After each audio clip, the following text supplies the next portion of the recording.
ఉంది. నేను గతం నుంచి చెప్తున్నా, సిరిసిల్ల సెంటర్ గా, సిరిసిల్ల వేదికగా ఒక కంట్రోల్ రూమ్, ఒక వార్ రూమ్ లెక్క కంట్రోల్ రూమ్ పెట్టుకుని ఈ ఫోన్ ట్యాపింగ్ దందా నడిచింది.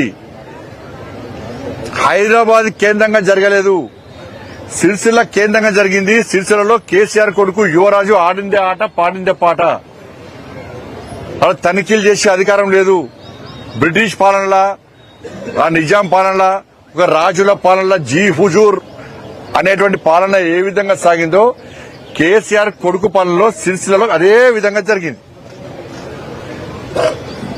నేను సిట్ వేయకముందే బీఆర్ఎస్ పార్టీ ప్రభుత్వం ఉన్నప్పుడే, ముఖ్యమంత్రిగా కేసీఆర్ ఉన్నప్పుడే, ముఖ్యమంత్రి కొడుకు మంత్రిగా ఉన్నప్పుడే ఈ విషయాన్ని స్పష్టం చేసిన.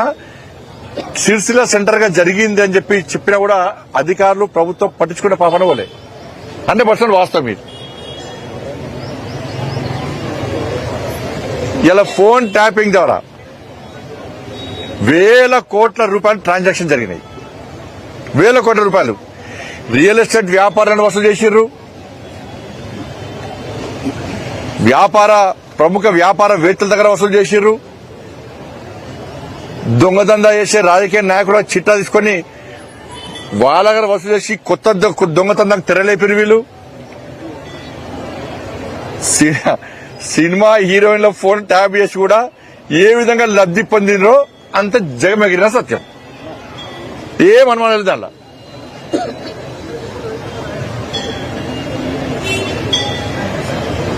ఎలక్ట్రల్ బాండ్స్ ద్వారా వేల కోట్ల రూపాయలు ఇవాళ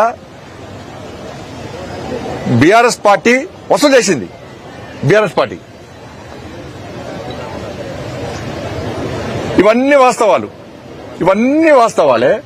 మళ్ళా తిరిగి కేసీఆర్ కుటుంబం ఫోన్ ట్యాప్ చేసిందని చెప్పి మేమంటుంటే, ప్రజలు అనుకుంటుంటే ఈ ప్రభుత్వమే అన్నది.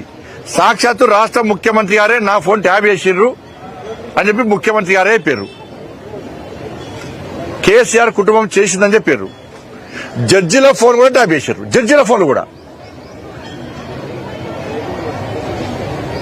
మంత్రుల ఫోన్లు, ఎంపీల ఫోన్లు, ఎమ్మెల్యే ఫోన్లు, ఇవన్నీ జడ్జిల ఫోన్ కూడా ట్యాప్ చేసినప్పుడు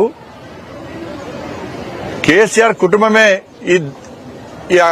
ఈ దారుణానికి పాల్పడ్డప్పుడు మరి కేసీఆర్ కుటుంబాన్ని వాంగ్మూలం కోసం పిలిచిర్రా?